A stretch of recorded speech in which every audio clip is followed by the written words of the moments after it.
السلام علیکم ورحمۃ اللہ وبرکاتہ۔ تیز کر لیں۔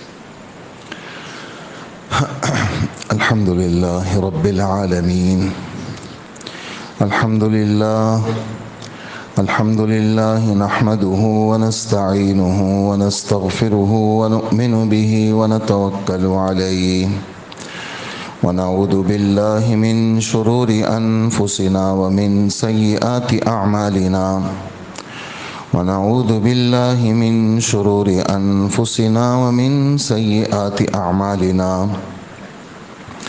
ونعوذ باللہ من شرور انفسنا ومن سیئات اعمالنا، من يهده الله فلا مضل له ومن يضلله فلا هادي له، ونشهد أن لا إله إلا الله وحده لا شريك له، ونشهد أن سيدنا ونبينا وحبيبنا ورحمتنا وقرة أعيننا وطبيب قلوبنا وشفيعنا وسندنا ومولانا محمدا عبده ورسوله، صلى الله تعالى عليه وعلى آله وأصحابه وبارك وسلم تسليما كثيرا كثيرا، أما بعد فأعوذ بالله من الشيطان الرجيم، بسم الله الرحمن الرحيم، يا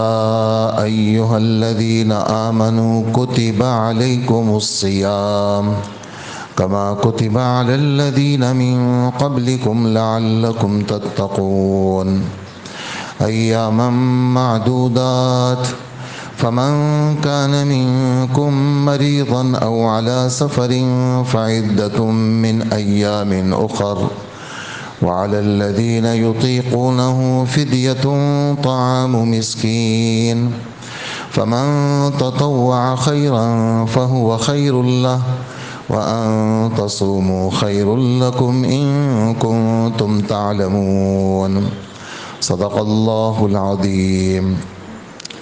وعن أبي هريرة رضي الله تعالى عنه قال قال رسول الله صلى الله عليه وسلم إذا دخل رمضان فتحت أبواب الرحمة وفتحت أبواب الجنة وغلقت أبواب جهنم وسلسلت الشياطين۔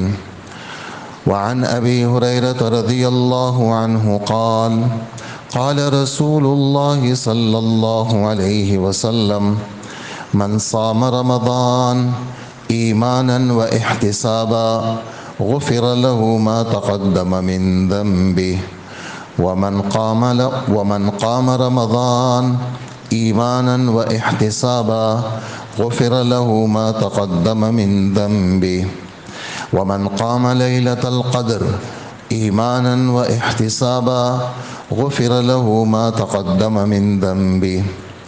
وعن سهل بن سعد رضي الله تعالى عنه قال قال رسول الله صلى الله عليه وسلم في الجنة 8 أبواب منها باب يسمى الريان لا يدخله إلا الصائمون، أو كما قال رسول الله صلی اللہ علیہ وسلم۔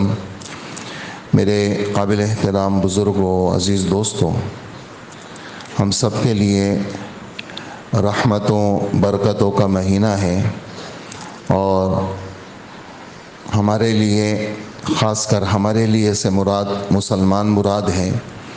ہم سب مسلمان ہیں، اور ہمارے لیے اللہ پاک کی طرف سے ایک بہت بڑا انعام ہے، بہت بڑی خوشخبری ہے کہ اللہ پاک نے جیتے جی کہ ہم زندہ ہیں اور اس دنیا سے رخصت نہیں ہوئے، ہمیں اللہ پاک نے اپنی آنکھوں کے ساتھ، صحت اور عافیت کے ساتھ، اللہ پاک نے آج ہمیں رمضان کا مہینہ دکھایا ہے، اور اللہ کے فضل سے ہم نے روزہ رکھنا شروع کیا ہے۔ آج ہمارا اللہ کے فضل سے چوتھا روزہ ہے۔ منگل بدھ، جمعرات اور آج جمعہ ہے، اور ہم سب روزے سے ہیں اللہ کے فضل سے۔ یہ اللہ کی طرف سے بخشش کے بہانے ہیں کہ لوگوں کی بخشش کس طرح ہو جائے، اس کے لیے مختلف سیزن، مختلف موسم اللہ پاک کی طرف سے یہ 24 گھنٹوں میں بھی چل رہے ہوتے ہیں۔ 24 گھنٹوں میں ایک وقت، ایک گھڑی ایسی ہے، آپ صلی اللہ علیہ وسلم فرماتے ہیں جب رات کا آخری حصہ ہوتا ہے تو اس رات کے اس آخری حصے میں ایک گھڑی ایسی ہے، ایک لمحہ ایسا ہے جس میں اللہ ہر دعا کو قبول کرتے ہیں۔ جمعے کے دن ایک وقت ایسا ہے، صرف اس امت کے لیے نہیں ہے بلکہ پچھلی ساری امتوں کے لیے یہ والی بات تھی کہ جمعے کے وقت میں ایک گھڑی، ایک لمحہ ایسا ہے کہ جس میں اللہ جل جلالہ ہر دعا کو قبول کرتے ہیں، بندے کی بخشش ہو جاتی ہے۔ سال کے اندر مختلف موسم، مختلف موقع ہمارے رب نے مقرر کیے ہیں، جیسے ذی الحجہ کا مہینہ ہے، اللہ پاک قسم کھا رہے ہیں کہ میں فجر کے وقت کی قسم کھاتا ہوں اور میں 10 راتوں کی قسم کھاتا ہوں۔ یہ ذی الحجہ کے یکم ذی الحجہ سے لے کر 9 ذی الحجہ تک روزے رکھتے ہیں، پھر 10 ذی الحجہ عید کا دن ہے، پھر 11، 12، 13 ذی الحجہ ایام تشریق کے ہیں۔ یہ 13 دن موسم کے دن ہیں، بہت بڑا مجمع بیت اللہ جاتا ہے، منی، مزدلفہ، عرفات جاتا ہے، یہاں والے روزے رکھتے ہیں۔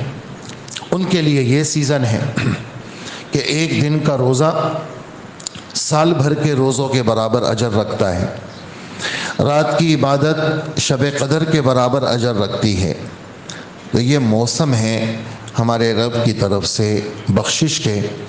انہی موسموں میں سال کے 12 مہینوں میں سب سے افضل مہینہ وہ رمضان المبارک کا مہینہ ہے کہ جس میں صرف لمحات نہیں ہیں بلکہ اس کے اندر، یعنی رمضان کے 30 دن ہیں یا 29 دن ہیں، اس کا دن بھی بابرکت اور اس کی رات بھی بابرکت، اور ایمان والوں کے لیے بخشش کے بہانے ہیں کہ کوئی بھی آئے اور کتنا بڑا گناہگار ہو، ہمارے سامنے سجدہ کرے، ہمارے سامنے ندامت کے آنسو بہائے، ہم اس کے سارے گناہوں کو بخش دیں گے۔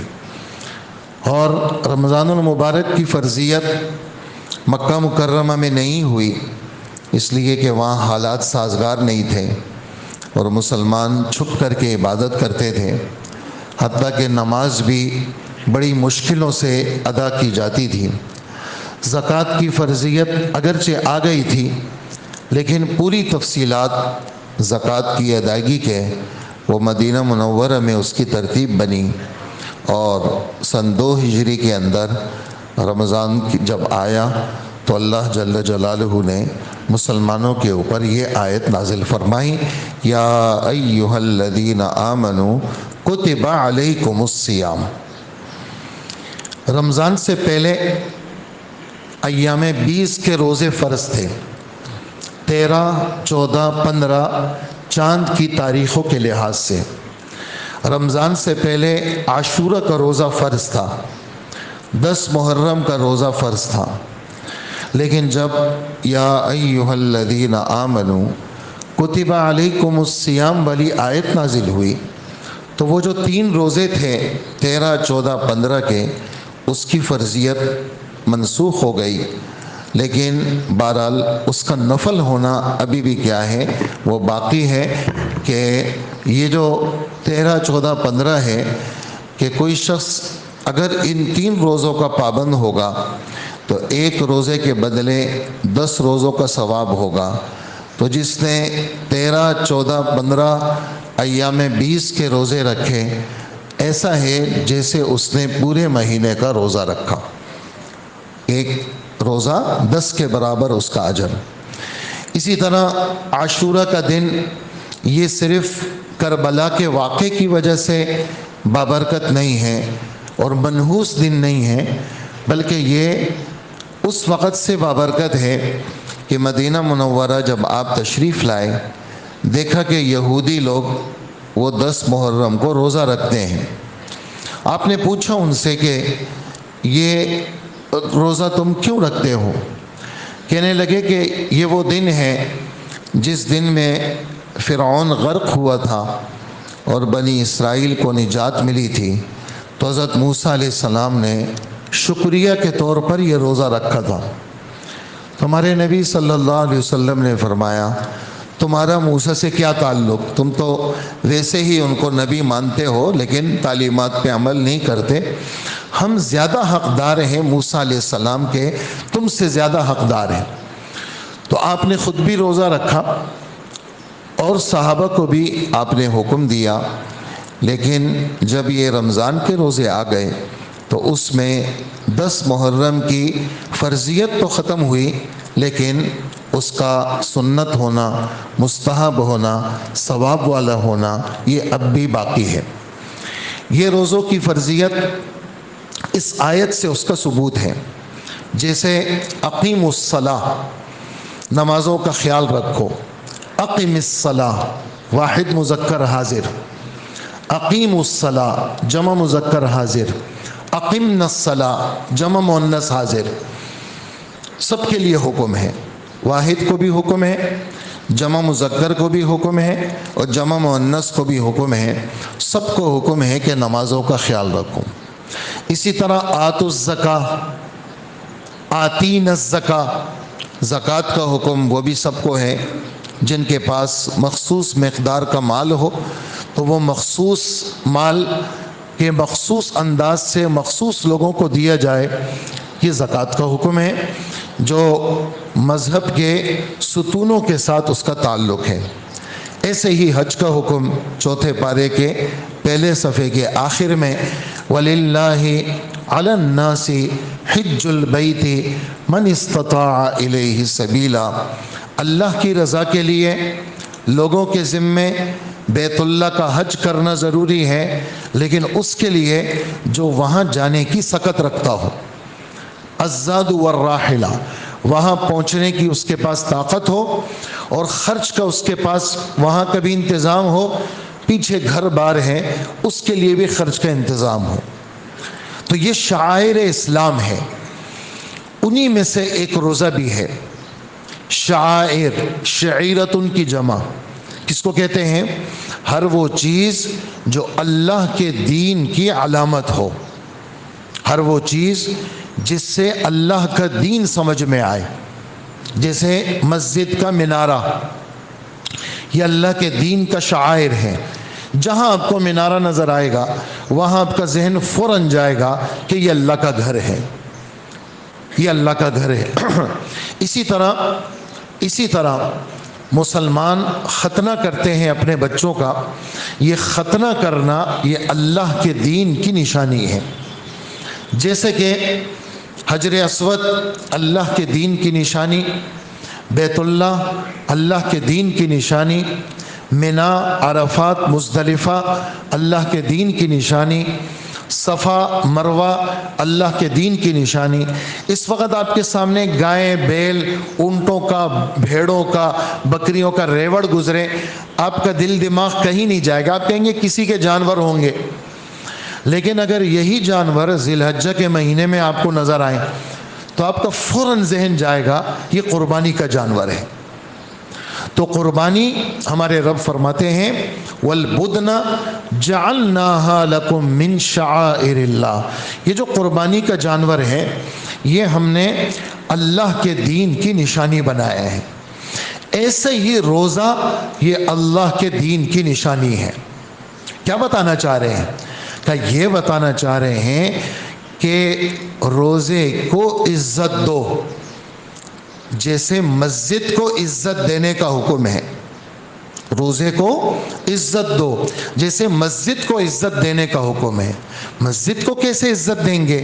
کہ جی مسجد کا ادب کریں گے، مسجد کے اندر جوتوں سمیت نہیں آئیں گے، مسجد کے اندر بدبودار بن کے نہیں آئیں گے، مسجد کے اندر ابھی باہر سے ابھی سگریٹ پیے اندر آ گئے، صف میں کھڑے ہو گئے، دائیں بائیں تمہارے سانس سے کسی کو تکلیف ہو رہی ہے، ایسی حرکت مت کرو۔ کیوں؟ ان الملائکۃ تتعذی مما یتعذی منہ بنو آدم، اس لیے کہ یہ فرشتوں کی محفل ہے، جس چیز سے انسانوں کو تکلیف ہوتی ہے فرشتوں کو بھی اس سے تکلیف ہوتی ہے۔ مسجد میں پسینے سے بھر کر کے مت آؤ، بغل کے بال بڑے ہوئے، گندے کپڑے، بکھرے ہوئے بال، بدبودار بدن، یہ مسجد کے ادب کے خلاف ہے۔ مسجد میں حالت جنابت میں مت آؤ، غسل فرض ہے تو مسجد کو گزرگاہ بھی نہیں بنا سکتے۔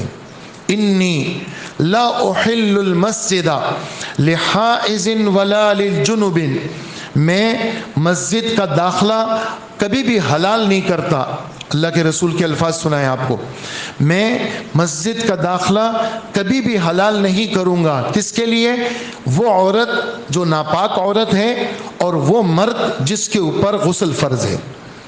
کیا؟ مسجد کو عزت دو، اس کو صاف ستھرا رکھو، مسجد کو عزت دو، مسجد میں کوئی بے حیائی کی حرکت مت کرو، مسجد کو عزت دو، مسجدوں میں شعر و شاعری مت کرو، مسجد کو عزت دو، مسجد کے اندر کوئی بزنس ہو، کوئی اس طرح کی چیزیں، مسجد کے اندر ایسی حرکتیں مت کرو، مسجد کو عزت دو، مسجد میں گول دائرے بنا کر کے گپے مت لگاؤ، مسجد کو عزت دو، مسجدوں میں شور و غل مت کرو، یہ اللہ کے دین کی نشانی کی عزت ہے۔ مسجد کو عزت دو کہ مسجد کے پاس گزرتے ہوئے بہت تیز سے تم نے ٹیپ چلایا، گانے چلائے، ایسا ڈیک چلایا، ایسی تم نے گاڑی وہاں سے اپنی گزروائی کہ پوری مسجد جو ہے وہ گونج رہی ہے، کس سے؟ تمہارے ڈول دھماکے سے۔ مسجد کو عزت دو اس معنی کر کے کہ اگر مسجد کے قریب میں تمہاری شادی بھی ہے تو اپنی شادی کو بھی تم نے ہلکا رکھنا ہے مسجد کی وجہ سے، یہ مسجد کی عزت ہے۔ تو اللہ کے دین کی نشانی، اذان ہو رہی ہے جی، اذان کو عزت دو، اذان کا جواب دو، اذان ہو رہی ہے، اپنے گھروں کے اندر جو چیزیں لگی ہوئی ہیں اس کو بند کرو، اذان ہو رہی ہے، اذان اللہ کے دین کی نشانی ہے، اذان کو عزت دو، مسجد کو عزت دو۔ ایسے ہی روزے کو عزت دو، روزے کو عزت کہ جی دوپہر کا وقت ہے، آپ نے ہوٹل کھولا ہوا ہے، لوگ آ رہے ہیں جناب، کھا پی رہے ہیں، یہ آپ نے روزے کو عزت نہیں دی، یہ آپ نے روزے کی توہین کی۔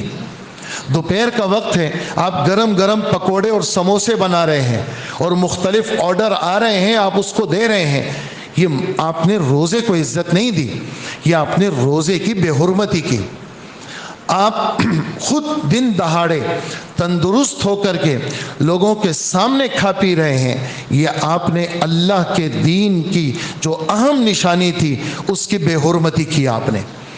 جیسے بیت اللہ کی بے حرمتی، حج کی بے حرمتی، یہاں تک کہ قربانی کا جانور، آپ صلی اللہ علیہ وسلم فرماتے ہیں قربانی کے جانور کے سامنے چھری تیز مت کرو، قربانی کے جانور کو لات سے پکڑ کر کے گھسیٹو مت، قربانی کے جانور جب تک اس کی روح نہ نکل جائے اس وقت تک اس کی کھال اتارنا شروع مت کرو۔ کیوں؟ قربانی یہ اللہ کے دین کی نشانی ہے، اللہ کے دین کی نشانی کی کو عزت دو۔ یہ جو داڑھی ہے چہروں کے اوپر، یہ اللہ کے دین کی نشانی ہے، اس کو عزت دو، اس کو عزت دو۔ ہر وہ چیز جو اللہ کے دین کا پتہ دے اس کو عزت دینے کا حکم ہے۔ تو روزے کو عزت دینا، تو ایسی حرکتوں سے بچنا جس سے روزے کی بے حرمتی نظر آئے، اپنے آپ اپنے گھروں کے اندر، اپنی مارکیٹوں کے اندر، اپنی دکانوں کے اندر اللہ کے حکموں کو عزت دینا۔ بزرگوں کا یہ فرمان ہے، اللہ کے حکم کو عزت دو گے تو اللہ تمہیں عزت دیں گے۔ اللہ کے حکموں کو اپنے دل اور اپنے بدن میں جگہ دو، خدا تمہیں دنیا میں جگہ دیں گے۔ اللہ کے حکم کو اپنے دل اور اپنے بدن میں جگہ دو، خدا تمہیں دنیا میں جگہ دیں گے. آپ نے دیکھا دنیا کے اندر سکھ کی آبادی ہے، اور سکھ اپنے سر پر ایک چیز باندھتے ہیں، وہ چاہے وہ کرکٹ کا پلیئر ہو، چاہے وہ کپتان ہو، چاہے وہ کچھ بھی ہو، چاہے وہ بہت بڑا افسر ہو، انہوں نے اپنا مذہبی جو شعار ہے اس کا خیال رکھا ہے. تو دنیا ان کے اس قانون کا لحاظ رکھتی ہے اور وہ کہتی ہے کہ بھی ان کے ساتھ چھیڑ چھاڑ مت کرو. اور ہم آپ کہیں سرکاری کسی محکمے میں یا کہیں پر بھی ہم پر اگر کوئی دعویٰ بول دے کہ آپ یہ داڑھی آپ کی ہمیں سمجھ میں نہیں آتی، آپ کا یہ کرتا شلوار ہمیں سمجھ میں نہیں آتا، آپ کا یہ ٹوپی عمامہ ہمیں سمجھ میں نہیں آتا، عمامہ بھی ہٹائیں ٹوپی بھی ہٹائیں، تو ہم ڈر جاتے ہیں. ہم کہتے ہیں پتہ نہیں کیا ہونے والا ہے، ہم سب چیزوں سے رخصت ہو جاتے ہیں. تو اور اگر ہمیں نماز سے کوئی منع کرے کہ خبردار یہاں سے جانا مت، آپ نے نماز نہیں پڑھنی، تو ہم کہتے ہیں بھئی بچوں کے پیٹ کا مسئلہ ہے، ہم نماز بھی چھوڑ دیتے ہیں. یہ کیا ہے؟ ہم نے آسمانی باتوں کو نہ دل میں جگہ دی نہ بدن میں جگہ دی. تو اس لیے یہ آسمانی حکم ہے، روزے کا حکم ہے. ہم سب نیت کریں آج سے کہ بات آئی شعائر اسلام کی، ہم آسمانی ہر چیز جس کا آسمانی ہونا میرے رب نے میرے نبی نے بتایا ہے، ہم اس کو دل میں بھی جگہ دیں گے اور بدن میں بھی جگہ دیں گے نا انشاءاللہ. ہاں تو روزے ایمان والو تم پہ فرض کیے گئے ہیں، اور تم اکیلے نہیں ہو، تم سے پچھلوں پر بھی فرض کیے گئے. یہ کیوں بتایا؟ یہ دو وجہ سے بتایا. نمبر ایک، روزے کی اہمیت کی وجہ سے کہ تم پر فرض ہے تو پچھلوں پہ بھی فرض تھے. پچھلوں سے مراد حضرت آدم علیہ السلام سے لے کر اللہ کے رسول تک کا زمانہ ہے. تو گویا روزے کا حکم ساری شریعتوں میں رہا. اور نمبر دو، انسان کی طبیعت ہے جب ایک مسئلے کے اندر بہت سارے شریک ہوتے ہیں تو وہ مسئلہ ہلکا معلوم ہوتا ہے. سارے ہی بھوکے ہیں تو میری بھوک مجھے محسوس نہیں ہوگی، سارے ہی دھوپ میں ہیں تو میرا دھوپ مجھے محسوس نہیں ہوگا، ساری ہی برف باری میں ہیں اور بچنے کا سامان نہیں ہے تو میری یہ برف باری مجھے محسوس نہیں ہوگی. البلیۃ اذا عمت خفت، جب کوئی آزمائش سب پہ آتی ہے تو وہ ہلکی محسوس ہوتی ہے. تو تم پہ روزہ صرف فرض نہیں ہوا، تم پہ پچھلوں پہ بھی فرض ہوا تاکہ یہ روزہ تم پہ بوجھ نہ لگے، تاکہ روزہ کیا نہ لگے؟ بوجھ نہ لگے. اس لیے کہ پچھلوں پہ بھی فرض تھا. اور اسی طرح پچھلوں پہ کیسے فرض تھا اس کی تفصیلات معلوم نہیں ہیں، کتنے دن کا تھا معلوم نہیں ہے، اور کتنے وقت کا تھا، دورانیہ کتنا تھا. ہمارا آپ کا دورانیہ صبح صادق سے غروب آفتاب تک. اس میں ایک چھوٹا سا مسئلہ وہ بار بار عرض کیا جاتا ہے اور اس میں ہمیشہ بھول ہو جاتی ہے. لوگ پانی کے انتظار میں ہوتے ہیں، اذان کا انتظار کرتے ہیں. کہتے جی مسجد علی میں کبھی اذان ہوگی تب ہم پانی پئیں گے. تو مسجد علی میں جو اذان ہوگی فجر کی تو وہ فجر کے وقت سے پہلے نہیں ہوگی، فجر کے وقت سے پہلے ہوتی. اذان وقت سے پہلے ہوتی ہے یا بعد میں ہوتی ہے؟ سوال ہے آپ سب سے. اذان کب ہوتی ہے؟ بعد میں ہوتی ہے. تو جب وقت داخل ہو گیا تو اذان ہوگی یا وقت سے پہلے اذان ہوگی؟ اب سحری کا وقت ختم ہو گیا اب اذان ہوگی، وہ بھی 1-1.5 منٹ کے بعد احتیاطاً. اب میں پانی پی رہا ہوں اور میں نے کہا میں نے اذان کے ساتھ روزہ بند کیا ہے تو میرا روزہ نہیں ہوگا. کیوں؟ میں نے وقت داخل ہونے کے بعد پانی پیا ہے. صبح ایک نمازی آئے، کہنے لگے رات بہت زیادہ تکلیف ہوئی اور مجھے ہاسپٹل لے گئے، میں نے اذانوں کے وقت گولی کھائی ہے. جب اذانیں ہو رہی تھی تو مجھے گولی کھلائی گئی تو میں نے روزے کی نیت بھی کی ہے تو روزہ میرا ہو گیا. تو میں نے کہا کیا کیفیت تھی؟ کہا اذانیں شروع تھی اور میں گولی کھا رہا تھا. تو اذانیں کب ہوتی ہے؟ جب وقت ختم ہو جاتا ہے. اس لیے ہر مسلمان جیسے دنیاوی چیزوں کو دل دماغ میں بسا کے رکھتا ہے، ایسے ہی ہماری درخواست ہے، روزانہ وقت پیچھے جا رہا ہے، 29 تھا 28 ہو گیا، پھر کیا تھا 27 ہو گیا، پھر کیا تھا 26 ہو گیا، اب یہ پیچھے جائے گا جی، کہاں تک جائے گا؟ 5 بجے تک جائے گا۔ 5:29 تھا، 26 ہو گیا، اب 25 24 23 یوں جاتا رہے گا۔ تو ہر فرد کے ذمے ہے، ہر مسلم، ہر مکلف ان مسئلوں سے، موٹے موٹے مسئلوں سے اپنے کو واقف رکھے۔ مثلا پرسوں رات ایک آدمی آیا اور یہیں پر درس میں شریک تھا، کہنے لگا کہ اگر کوئی آدمی جو ہے وہ غلطی سے اگر وہ اپنی بیوی سے روزے میں مل لے، تو غلطی سے اگر مل لے تو کیا اس کا کفارہ ہے؟ تو اس کا کفارہ تو سیدھا سادہ ہے، وہ کیا کہ وہ روزہ تو گیا، اس کی ہوگی قضا الگ سے، اور یہ جو روزہ گڑبڑ کی ہے، اس نے کھایا ہے یا پیا ہے یا اس طرح کی حرکت کی ہے اس نے، تو 60 دن کے اس نے روزے رکھنے ہوں گے اور لگاتار رکھنے ہوں گے۔ اگر 59 رکھ لیے لگاتار اور اگلا روزہ اس نے نہیں رکھا، کا پرسوں رکھوں گا، تو اثر 9 دوبارہ 1 سے رکھے گا۔ یہ حکم ہے آسمانی۔ اب وہ کہنے لگا مجھے تو پتہ ہی نہیں تھا۔ تو علماء کیا لکھتے ہیں کہ دارالاسلام کے اندر آسمانی احکامات سے جہالت عذر نہیں ہے۔ دارالاسلام میں آسمانی احکامات سے جہالت عذر نہیں ہے کہ ایک آدمی کہتے ہیں میں نے کر لیا، مجھے تو پتہ نہیں تھا۔ تو اس طرح درخواست یہ ہے، خاص کر روزے کے بند کرنے کے معاملے میں گھروں میں بھی یہ بات بتا دیں کہ وقت پیچھے جا رہا، ایک نقشہ وہ اپنا خرید کر کے گھروں میں رکھ لیں، اور ٹی وی، ریڈیو، موبائل ان پہ بھروسہ نہ رکھیں۔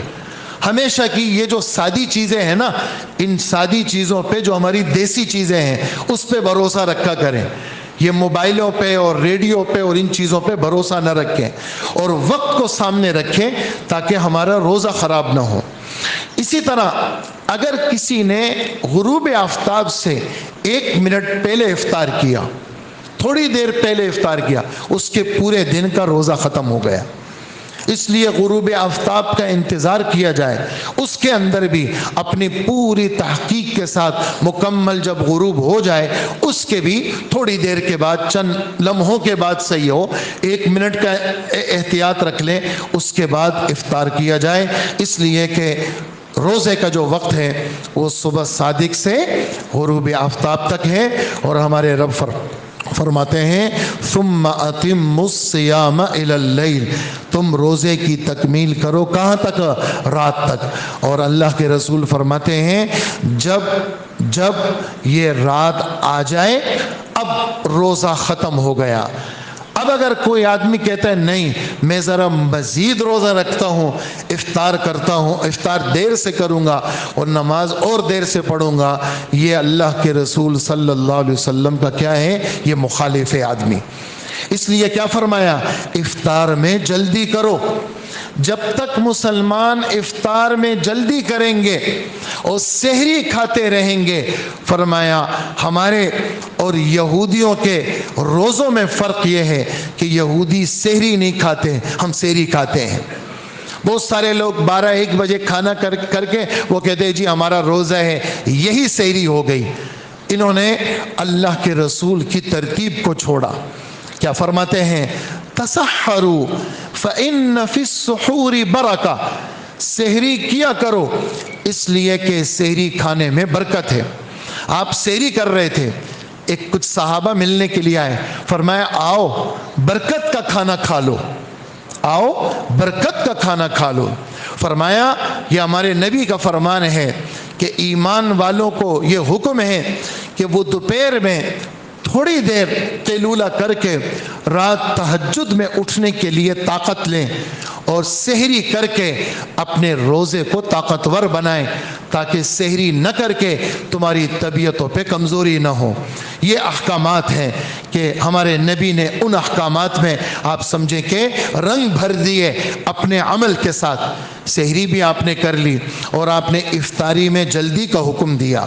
افطاری میں تاخیر کرنا، ہم بعد میں افطار کریں گے، نماز پڑھ کے افطار کریں گے، نہیں، نماز سے پہلے تم نے افطار کرنا ہے، لیکن غروب آفتاب کے بعد کرنا ہے، غروب آفتاب سے پہلے نہیں کرنا۔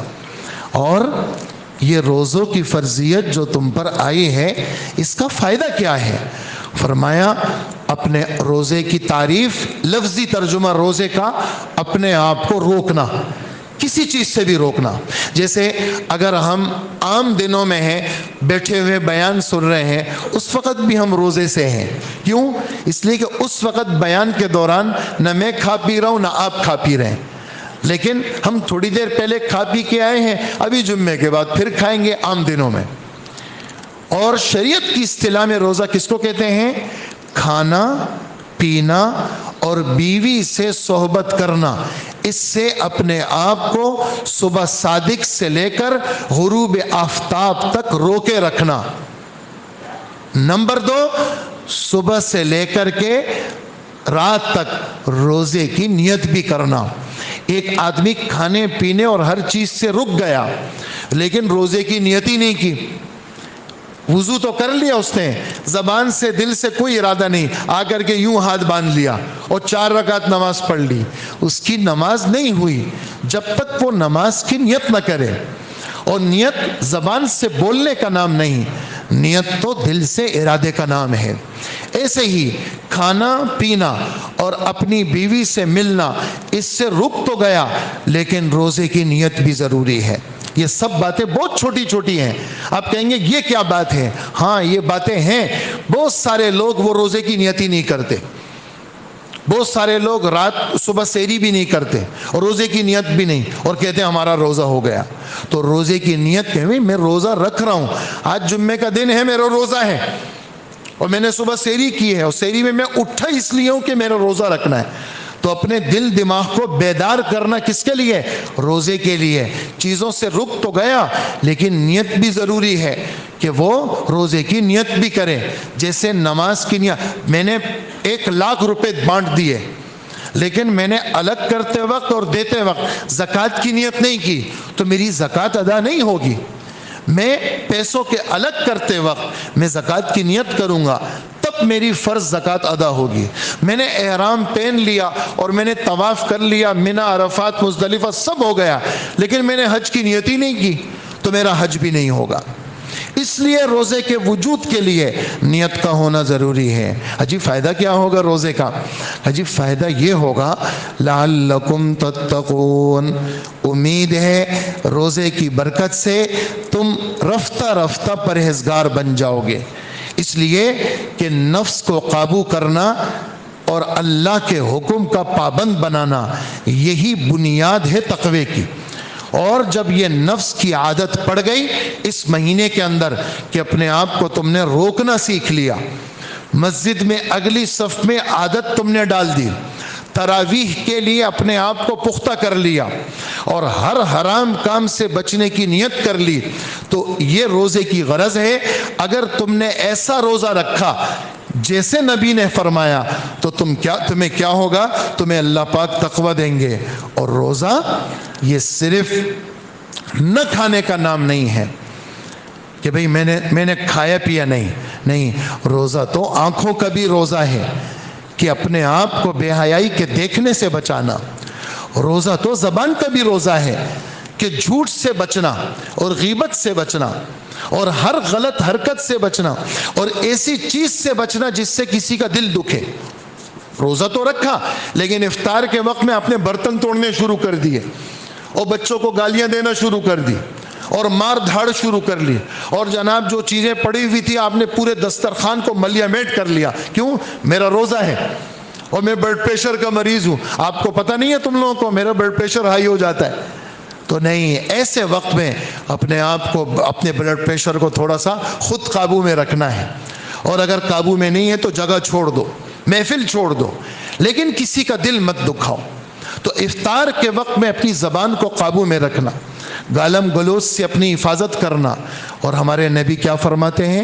فَإِن صَابَّهُ أَحَدٌ، سامنے سے ایک بندہ سینہ تان کے کھڑا ہوا اور تم سے بدتمیزی کرنے لگا تو تم اس کو جواب مت دینا، تم کہنا بھائی میرا تو روزہ ہے، میرا تو، اگر تو نہیں سمجھتا یہ بات تو میں تو تجھ سے جواب نہیں دوں گا، کیونکہ میں نے تو روزہ رکھا ہے۔ اس لیے اپنی حفاظت کرنی ہے روزے کے اندر، آنکھوں کا بھی روزہ، زبان کا بھی روزہ، کانوں کا بھی روزہ۔ ایسا نہ ہو کانوں میں چیزیں لگائی ہوئی ہیں، الا بلا سب چل رہا ہے جناب، کیوں؟ روزہ پاس کر رہے ہیں جی، تو روزہ پاس کرنے کا وقت نہیں ہے، روزہ تو کس کا وقت ہے؟ روزہ تو عمل کا نام ہے۔ تو صرف کھانا پینا اس سے اپنے آپ کو نہیں بچانا، بلکہ ہر وہ حرکت جس سے روزے میں سوراخ ہو جاتا ہے اپنی حفاظت کرنی ہے۔ اللہ مجھے بھی نصیب فرمائے، آپ کو بھی نصیب فرمائے۔ وصلی اللہ وسلم علی نبینا محمد وآلہ واصحابہ اجمعین۔